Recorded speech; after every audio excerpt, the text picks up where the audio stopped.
into the kitchen. Let's all sit around Granny Marble's kitchen table today. We'll have a chicken fried steak, some jalapeno gravy, plenty of Nanny's yeast rolls, and a cold cucumber salad and a glass of iced tea. And let's start with a look at ag weather for the big middle of down on the farm country. And neighbor, I've got a chance of rain in that forecast. Today, mostly sunny, 81 the high, 57 the low, a 50% chance of moisture, 4 or 5 points. Wednesday, sunny, 72 and 48 are high and low. And Thursday, mostly sunny, 78 and 67, a 70% chance of rain and maybe a quarter of an inch. Friday, thunderstorms, 72 and 57, 70% chance of moisture, looking like 92 or 93 points. Saturday, sun and a thunderstorm, 64 and 47, 60% chance of rain, maybe 93 or 94 more points. Sunday, showers and clouds, 65 and 41, and another 40% chance of moisture. Neighbor, hopefully we're going to get a drought buster, but you know a drought buster would have to last for an extended period of time, as dry as we are here in down on the farm country. Neighbor, let's take a look at our commodities as close to the noon hour as we can get them, because we have so many stations that we need to do stuff for. We have to do it a little early, so don't use these to make a trade. It's just a snapshot of a price and time. March corn, $4.31 and a quarter, down 2. Jan beans, $11.87, even money, down 4.5. March Kansas City hard red and winter wheat up 8 and a quarter at $5.68 and 3/4. March number 2 cotton down 121 at 79.29. February live cattle up 147, 114.37. January feeder cattle up 140, 139.22. Your February lean hog contract down 62.50 at 66.50. December U.S. dollar index down 204 points at 92.29. Your December gold contract down $36.20 by the ounce at $1,800, $1.50 by the ounce. And January West Texas Intermediate crude up $1.94 at $44.99. Neighbor, there's your commodities of ag interest. Neighbor, let's see what Tom Nicoletti's got going for us from the Texas Farm Bureau Radio News Desk in today's edition of Texas News and Views. Tom? A recap of the 2020 South Texas cotton crop. I'm Tom Nicoletti with Texas News and Views from the Texas Farm Bureau Radio Network. More after these messages. Conventional wisdom says that you get what you pay for, and conventional wisdom is right. You won't find Crystalix in the bargain aisle, but it will always get optimal performance out of your cattle. Whether you feed it in a steel or plastic barrel or our sustainable single-trip bio barrel, Crystalix is more than just a supplement. It's an investment. With Crystalix, performance is served. Visit Crystalix.com to find a dealer near you. There's no typical growing season. Each one brings different challenges. So what if this year we do something different? Like stepping up to Altura, a powerful at-planting technology from Nutrient Ag Solutions. Step up to extended nutrient efficiency and plant performance. Step up to better productivity and profitability in your fields. Take your fertility program to the next level with Altura, powered by C2 technology. Talk to your Nutrient Ag Solutions crop consultant or visit lpi.ag/stepup to learn more. My guest from the Corpus Christi area today is Scott Stanislav. He is technical agronomist with DeKalb Asgrow Delta Pine. He covers South Texas from the Coastal Bend all the way to the Rio Grande Valley. And Scott, we're talking cotton today, and let's get a quick recap on the growing season for cotton farmers in 2020. What did it look like for them? Yeah, so we got a pretty early start, I would say, on planting. A little bit earlier than normal. We were warm, warmer than normal early on, and dry as well. And so with the amount of dry land acres that are all across South Texas the area that I cover, a lot of times we have to get the crop in when we can based off the moisture. And so we got the bulk of the crop planted probably a little bit earlier than we normally would, and it remained dry for a good bit of time. And we were fortunate for the most part in most areas to get some good timely rainfall right when the crop was really going to start needing the bulk of the moisture that it needs to make a decent crop. And so, as we go kind of recap from area to area, of course, the Rio Grande Valley, most of that was affected by Hurricane Hannah, and very little of that cotton, unfortunately, was able to be picked this year. And as we move up to the Coastal Bend area of Texas, I would say it was overall, I would say an above-average crop for a lot of folks. Not to say there weren't some areas that were below, but we did have some very, very good cotton yields coming out of the coastal bend this year. As we go to the upper Gulf Coast, I would say it was a above-average year up there. Typically, a lot of times, the issue there is too much rainfall at once, and this year for all the crops in that area, we received good amounts of rainfall, not excessive amounts of rain for up in that area. As we talk about the Texas winter garden area out west of San Antonio, where they typically can grow some very high-yielding cotton crops under irrigation out there, I would say it was average to slightly above average overall. Specifically, what performed well for farmers this year? Across the board, yet again, Delta Pine 1646 did very, very well across the area. That obviously is everyone's heard of that variety. If they haven't at least planted some of it, it's been a very strong variety for us from a yield and fiber quality standpoint for a number of years across a very broad geography. And I would say across the whole area that I cover, it definitely did very, very well. If we want to dial down specifics a little more, some other varieties that performed well, Delta Pine 1948 had a very strong year in the coastal bend and the Texas winter garden for that matter. That's a very high quality cotton variety that this year was kind of our first big year for growers to get good quantities of that out on their farm, and it definitely performed very well. As I go into the upper Gulf Coast, Delta Pine 1851 is a variety that we've kind of looked at for the past couple of years in plots, and we got a fair amount out of it on growers this year. That variety did perform very, very well, albeit it wasn't necessarily one that was thought to be a fit for that certain geography there. It has performed very well, and I could see a fair amount of that being planted in the upper Gulf Coast next year. Those comments from Scott Stanislav. He is technical agronomist for South Texas with DeKalb Asgrow Delta Pine. In Texas, there's pea-size hail and baseball-size hail. Guess which one hit our house? We didn't even know where to begin, but we called our Texas Farm Bureau insurance agent, and he was so reassuring. He knew exactly what to do to get our house back into shape and our lives back to normal.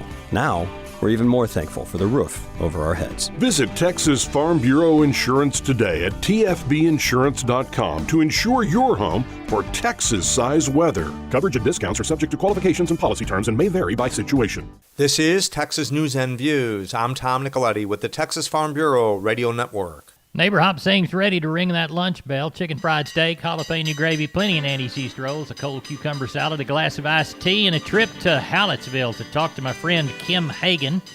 Kim Hagan's going to have a sale today. Kim, talk to us about what you had under the barn when you and I spoke about 9 p.m. last night. I'm thinking we'll probably have around 2,000, but we got some really nice sets of cows for tomorrow. We got a real nice set of about 25 F1 Brayford cows, and they're all bred to Charolais bulls. They're kind of from 5 to 8 year old cows, but a real nice set of cows. We got about 43 F1 and Brangus cows. I think it's about 30 F1 cows on them, but they're really nice, and they're bred to Brahman bulls, and they're all 4 and 6 year old cows, but a real good set of cows, and it's about 10 or 12 babies on them. So, and we got some more. We got a few more Bremer cows. We got some young Bremer cows. We got some older Bremer cows, but we'll have a real good selection of stocker cows tomorrow. So, if somebody needs some, they need to come see us. Tell us how to get a hold of you. Hey, just try me on my mobile, 361-293-4720, or try Mike on his, 361-293-4949. If you help with anything, you just got to give us a call. Neighbor, as we begin to evaluate beef movement today, we see a few asking prices starting to be more evident at the south at 111 by the hundredweight and higher. Cattle are not priced in the north at this point, but more interest is likely as the day continues, with both sides likely to wrap up needed sales by late tomorrow afternoon. The combined support in the futures trade and surging beef values is likely to create a firmer undertone for that cash trading to take place.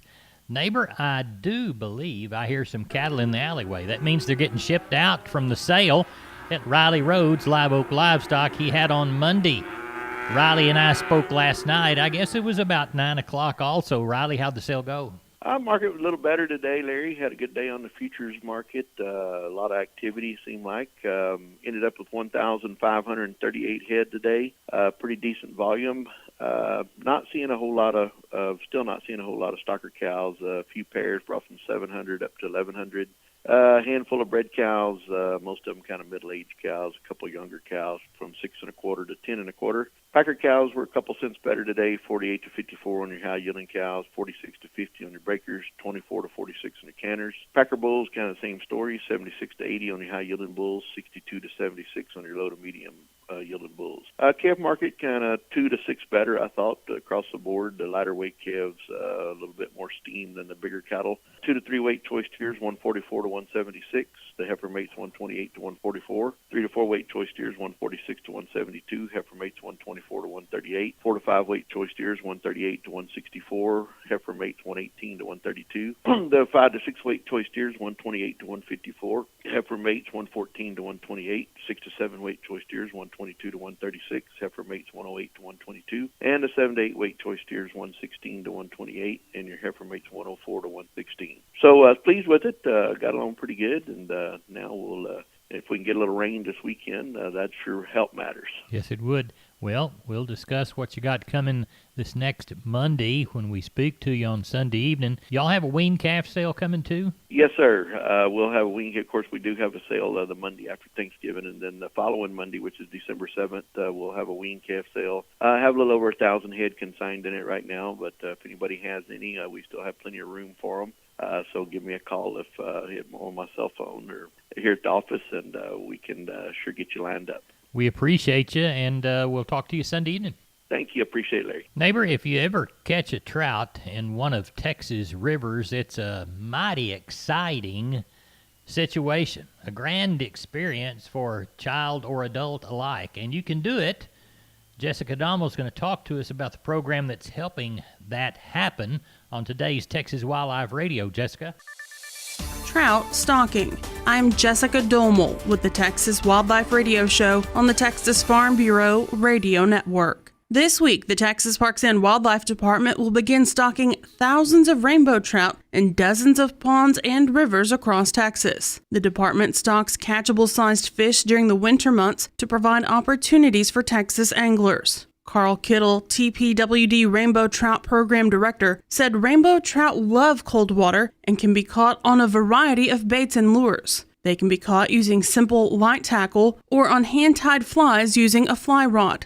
TPWD will stock more than 332,000 rainbow trout starting Wednesday and running through March 5th. They'll be stocked in city and county-managed park ponds, the Texas Freshwater Fisheries Center casting pond, and several rivers, including the Frio, South Llano, Guadalupe, and the Clear Fork of the Trinity River.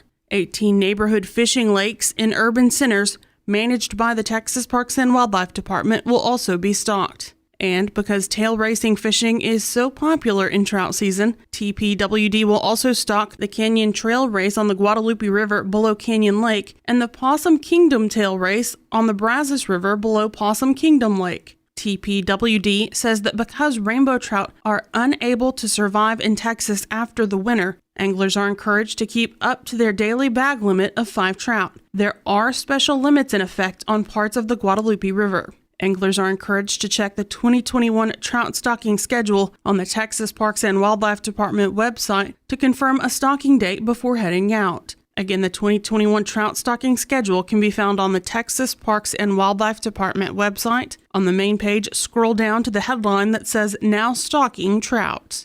Conventional wisdom says that you get what you pay for, and conventional wisdom is right. You won't find Crystalix in the bargain aisle, but it will always get optimal performance out of your cattle. Whether you feed it in a steel or plastic barrel or our sustainable single-trip bio barrel, Crystalix is more than just a supplement. It's an investment. With Crystalix, performance is served. Visit Crystalix.com to find a dealer near you. There's no typical growing season. Each one brings different challenges. So what if this year we do something different? Like stepping up to Altura, a powerful at-planting technology from Nutrient Ag Solutions. Step up to extended nutrient efficiency and plant performance. Step up to better productivity and profitability in your fields. Take your fertility program to the next level with Altura, powered by C2 technology. Talk to your Nutrient Ag Solutions crop consultant or visit lpi.ag/stepup to learn more. For the Texas Farm Bureau Radio Network, I'm Jessica Domel. Neighbor, my cowboys are finished eating. So I'm going to let them go help Doug Bass from Cattleman's Brenham. Now, they don't have a sale this week. That's why he's out gathering for that next sale they're going to have after Thanksgiving. Doug, talk about last Friday's. Oh, we had a good sale, Mr. Larry. We ended up with 1,716 head of cattle. Cow market looked like it was kind of just steady to the week before. And looks like to me the lighter calves were a little higher, steady to higher. The bigger cattle looked a little cheaper. On your weighing cows, your thinner, lower yielding cows bring 18 to 36. Better high yielding cows bring 42 to 56. Thinner bulls, lower yielding bulls bring 52 to 65. Better high yielding bulls bring 70 to 81. Pairs, we didn't have but just a couple pairs, bring from 5 1/4 to 9 1/4. Had some bred cows. We had some medium type bred cows bring from 4 to 800, and had some better bred cows bring 950 to 1250. On the calf market, like I said, I thought the lighter calves might have been a little bit higher. The 1 to 2 weight roping calves bring 155 to 175. Heifers bring 135 to 160. 2 to 3 weight steers bring 138 to 190. Heifers bring 125 to 141. 3 to 4 weight steers bring 130 to $2. Heifers bring 118 to 166. 4 to 5 weight steers bring 115 to 190. Heifers bring 115 to 145. 5 to 6 weight steers bring $1 to $1.47. Heifers bring $1 to $1.57. 6 to 7 weight steers bring 95 to 122. Heifers bring 90 to 120. 7 to 8 weight steers and bull yearlings bring 82 to 113. Heifers bring 78 to 109. And the 800 to 1,000 pound steers and bull yearlings bring 78 to 108. And the heiferettes bring 65 to 96. Now, we won't have a sale this week, Thanksgiving week, correct? Yes, sir, that's correct. No sale this week. Everybody enjoy your holiday. We'll be cranked back up the following week. I believe December the 4th will be our first sale back. We'll have 3 sales left in December. 18th being our last one. And then we will also have our special sale between Christmas and New Year's on December the 29th. Well, it sounds like you've got some work to do when you come back between there and Christmas and a little bit later. Tell everybody how to get a hold of you. Yes, sir. Y'all can call me on my cell, which is 979-877-4454, or call us at the office, which is 979-836-3621. We appreciate you. Thank you so much. Hey, yes, sir. Thank you, Mr. Larry. Y'all have a good holiday. You too. Bye-bye. Neighbor, let's take a look at the cotton market. We'll go to DTN and see what they have to offer us in regards to cotton information. The cotton market was trading mostly lower early today as increased producer sales plus an overnight chart condition is bringing out the sellers. The market will be closed on Thursday for the observance on Thanksgiving, and the trade's going to be abbreviated from 8 a.m. to 1:30 p.m. on Friday. USDA reported the 2020 crop is 77% harvested. This number compares to the year-ago number of 75 gathered and the 5-year average of 71 complete. The recent numbers suggest the peak amount of the crop is weighing on market prices. Additionally, overnight rains occurred in some areas of South America, sending U.S. beans lower. Their negativity is having a in-kind bearish response with cotton. There were 78 additional deliveries made against a spot December contract. The issuers were Wells Fargo with 21, Term Commodities with 50, Dorman with 7, Stoppers with SG Americas for 76, and Marex for 2. December cotton expires on December the 8th.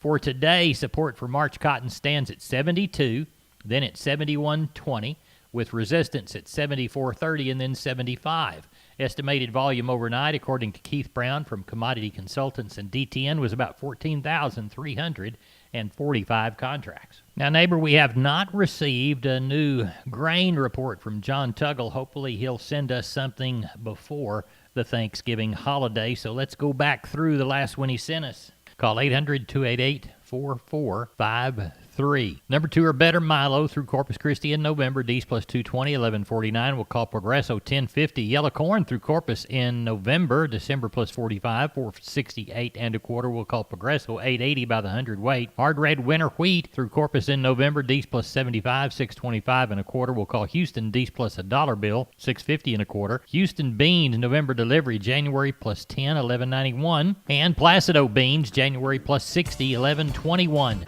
18,070 bale of Texas cotton sold on Friday. $68.96 was the average price. Neighbor, I'm Larry Marble.